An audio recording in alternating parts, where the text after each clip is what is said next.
अस्सलाम वालेकुम स्टूडेंट्स, उम्मीद करता हूँ आप खैरियत से होंगे। जी स्टूडेंट्स, आज हम चैप्टर नंबर 2 की डेफिनीशंस और एमसीक्यूज़ करेंगे। बेटा मैंने पहली वीडियोस में भी बताया है कि डेफिनीशंस और एमसीक्यूज़ है बहुत ज़्यादा इंपॉर्टेंट है, चाहे आप एक टॉपर बच्चे हो, एवरेज बच्चे हो या ऐसे बच्चे जो पास होने के लिए स्ट्रगल कर रहे हैं। तो भाई उनके लिए बेस्ट फार्मूला है डेफिनीशन और एमसीक्यूज़, क्योंकि 75 नंबर का आपका पेपर होता है, उसमें से 25 नंबर जो है वो आपके पास होने के लिए चाहिए होते हैं और 30 नंबर के एमसीक्यूज और डेफिनेशंस आपके बोर्ड के पेपर में आ जाती हैं।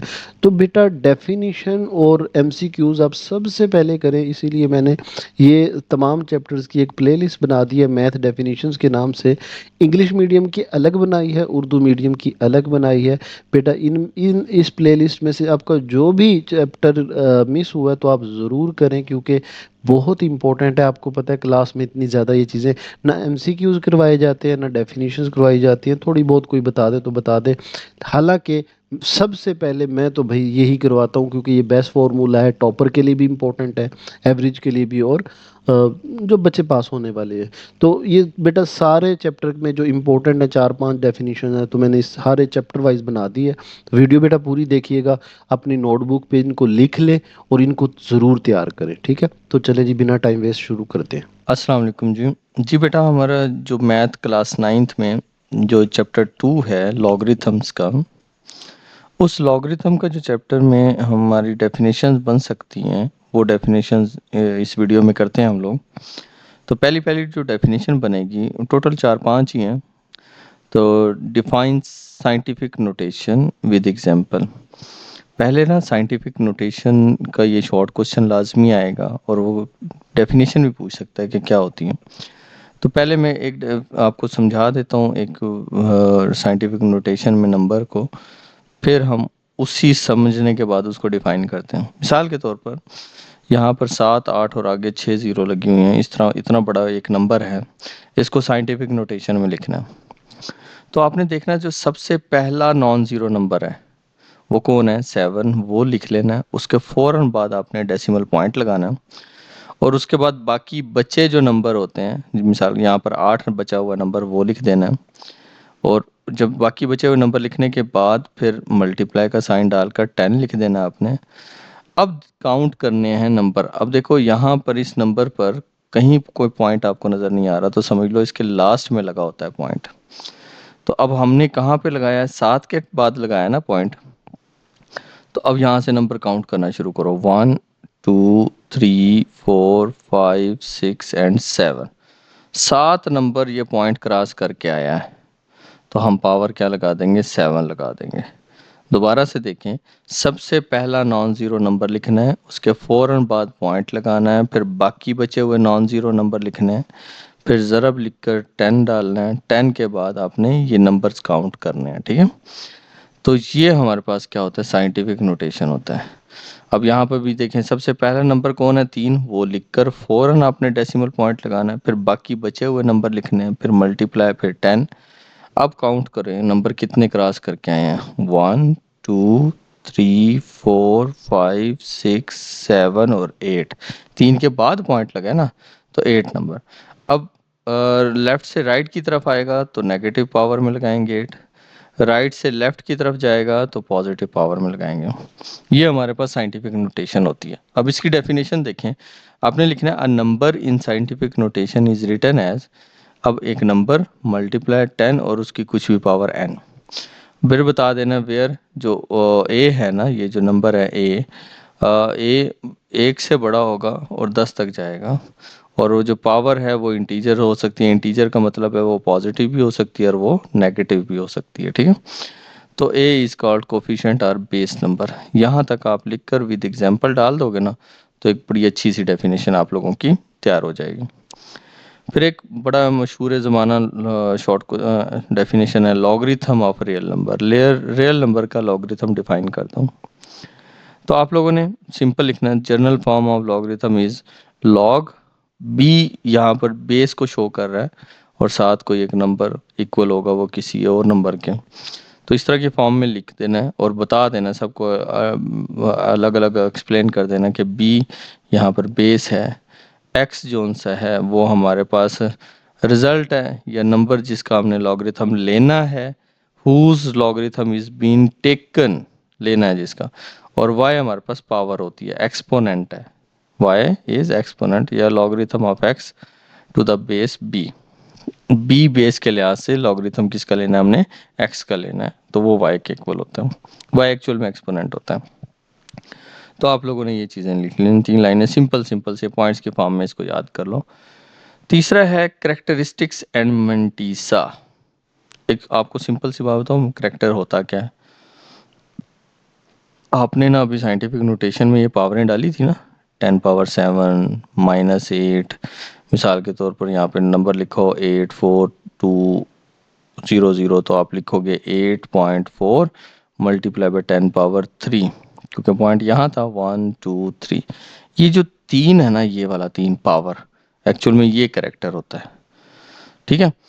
तो करेक्टरिस्टिक देखते हैं, the characteristic is the integral part. वो 3 जैसे 7 और माइनस का 8 था, वो इंटीग्रल पार्ट है ना। Characteristics is the integral part of the logarithm. It tell us how big और स्मॉल द नंबर इज, भाई जी नंबर कितना बड़ा या कितना छोटा है। अब देखिए पहले तो यहाँ सोच लो इसकी पावर क्या बनेगी, पॉइंट लगना है 1 के बाद, तो यहाँ से 2 नंबर क्रॉस करके जाएगा ना, तो माइनस का होगा, तो -2 जो सा है वो इसका करेक्टर है। करेक्टर में जब लिखना हो तो आपने 2 लिखकर उसके ऊपर बार लगा देना, तो ये करेक्टर होता है। मेंटीसा, आप जब लॉग ले लेते हो ना कैलकुलेटर में, मिसाल आपने लॉग लेना सीखा होगा कि जी लॉग लिया 3 4 5 का, तो आपको आंसर आएगा 2 पॉइंट, फिर काफ़ी ज़्यादा नंबर आएंगे, तो आप पहले 4 नंबर ले लेते होते हो, तो वो जो पॉइंट के बाद वाले नंबर लेते हैं ना आप 4 नंबर, वो मेंटीसा होता है। The mantissa is the decimal part, point के बाद वाला पार्ट होता है, of the logarithm. It is represent the fractional, fractional मतलब अब आंसर था 2.5792, इस तरह, ये डेसिमल पार्ट है, ये पॉइंट के बाद वाला फ्रैक्शनल पार्ट है। फ्रैक्शनल कंपोनेंट होता है, इट इज ऑलवेज पॉजिटिव, ये वाला जो हिस्सा होता है ना ये पॉजिटिव होता है।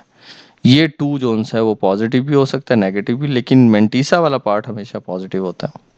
अब 5,000 दिया, इसका करेक्टर तो देखो ना, यहाँ पे 3 बनता है ना, तो 3 तो ये आ गया, पॉइंट के बाद वाला ये वाला हिस्सा मेंटीसा है, पॉइंट भी साथ शामिल होता है इसके, ठीक है। तो 0.698 हमारे पास क्या कहलाएगा, मेंटीसा कहलाएगा, और 3 जोन्स है वो हमारे पास करेक्टर होगा, ठीक है। अब लॉगरिथम क्या होता है, एंड सॉरी एंटी लॉगरिथम क्या होता है, इनवर्स होता है लॉगरिथम का, सिंपल बात याद रखो, लिखें an anti logarithm is inverse operation of logarithm, in simple words हमने लिख दिया। अगर ये लिखेंगे कि जी लॉग बेस है x इक्वल टू वाई है, तो आप इस b को ऊपर ले जाओ और y उसकी पावर बना दो, मतलब b की पावर y इक्वल आ जाएगा x के। Process of finding x is called anti logarithm. जब हम x की वैल्यू निकाल रहे होते हैं ना, ये जो नंबर है इसकी वैल्यू निकाल रहे होते हैं, तो वो हमारे पास क्या कहलाता है, एंटी लॉग। मिसाल के तौर पर log x ये वैल्यू दी हुई थी, तो x रख के शिफ्ट दबा के log लिखोगे ना, इस तरह लिखना x equal to anti log 0.0065। जब कैलकुलेटर पे ये लिखोगे ना x का आंसर निकालोगे, तो ये हमारे पास एंटी लॉग होता है, तो ये एंटी लॉग निकला हुआ है, ठीक है। अब difference between common and natural logarithm. Common और नेचुरल लॉगरिथम में फ़र्क क्या होता है, कॉमन लॉगरिथम की जो बेस होती है वो 10 होती है। कॉमन लॉगरिथम को लिखने का तरीका वही जो पढ़ कर आए हैं, log 10, इसकी बेस क्या होगी, 10 होगी ना x, या सिंपली log भी इसको लिख सकते हैं, log x भी लिख सकते हैं। When no base is specified, फर्ज करो मैंने log x लिखा हुआ है ना, तो इसकी बेस 10 है, लिखें या ना लिखें कोई फ़र्क नहीं पड़ता, ये कॉमन की बात हो रही है। Common logarithm are widely used in everyday calculations, especially in scientific and engineering application। यहाँ पे ये यूज़ होता है। सबसे पहले आपने बेस बता देनी है, लिखने का तरीका बता देना और यूज़ बता देना। दूसरी साइड पे भी देखें, जो नेचुरल है, नेचुरल लॉगरिथम की जो बेस है वो जो है वो ई होती है, ठीक है, ईटा, सॉरी, इसको लिखा जाता है इस इसको लिखा जाएगा एल एन और पावर मतलब एक्स, इस तरह के फॉर्म में लिखा जाता है। वहाँ पे तो लॉग लिखते थे ना, इसको ऐसे लिखा जाता है। और नेचुरल लॉगरिथम कहाँ पर यूज़ होता है? High level mathematics, particularly calculus and application, जहाँ पे बहुत सारी, कैलकुलस का मतलब होता है डेरिवेटिव, इंटीग्रेशन, ये सारी चीज़ें, ये समझ लो एडवांस मैथ है। Involving growth, decay processes, decay का मतलब वो देखे ना, रेडिएशंस, हमारी रेडिएशंस निकलती हैं, अल्फा पार्टिकल, बीटा पार्टिकल, ये बनते हैं, उनकी कैलकुलेशन में कि चीज़ें ग्रोथ कैसे कर रही हैं, उनके प्रोसेसेस कैसे हो रहे हैं, ये सारी इनकी कैलकुलेशन के अंदर हम नेचुरल लॉगरिथम, ये वाला लॉगरिथम यूज़ करते हैं। तो इसका भी सबसे पहले आपने बेस बता देनी है, फिर इसका लिखने का तरीका बता देना और यूज़ बता देना, ठीक है।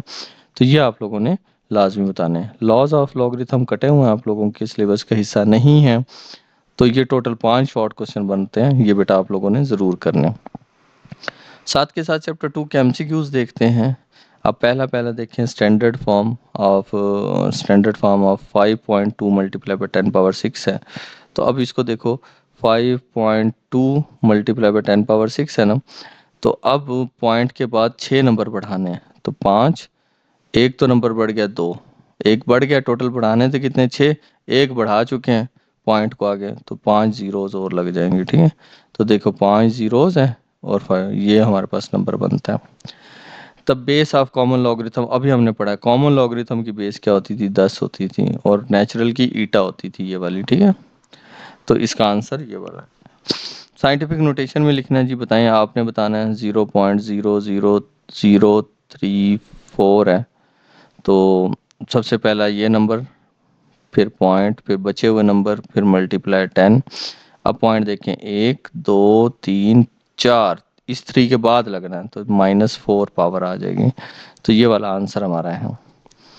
अब देखिए एक और थर्ड वाला एमसीक्यूज देखें, log 2 है, बेस उसकी 2 है और 2 की पावर 3 है, तो वो किसके इक्वल होगा, वो हमारे पास 3 के इक्वल होगा, क्योंकि ये जो पावर है दूसरी साइड पे शिफ्ट होती होती है। तो इसका आंसर क्या होगा, 3।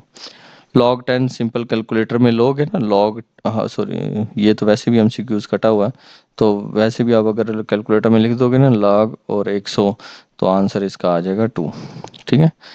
अब आ जाए जी कि लिखा हुआ है कि अगला एमसीक्यूज, इफ log 2 की वैल्यू ये है 0.3010, तो log 200 की वैल्यू क्या होगी। देखो 2 है ना, तो इसका करेक्टर होगा 0। अब 200 है ना, तो इसका करेक्टर होगा 2, क्योंकि पॉइंट कहाँ पर है, लास्ट में है ना, तो फर्स्ट के बाद होना चाहिए, तो 2 नंबर क्रॉस करेगा, तो इसका आंसर आएगा 2 पॉइंट। बाकी मेंटीसा तो सेम रहेगा ना, क्योंकि वैल्यू तो 2 आ रही है, मेंटीसा 3010 ही रहेगा, लेकिन यहाँ पे करेक्टर बदल जाएगा, 2 आएगा करेक्टर।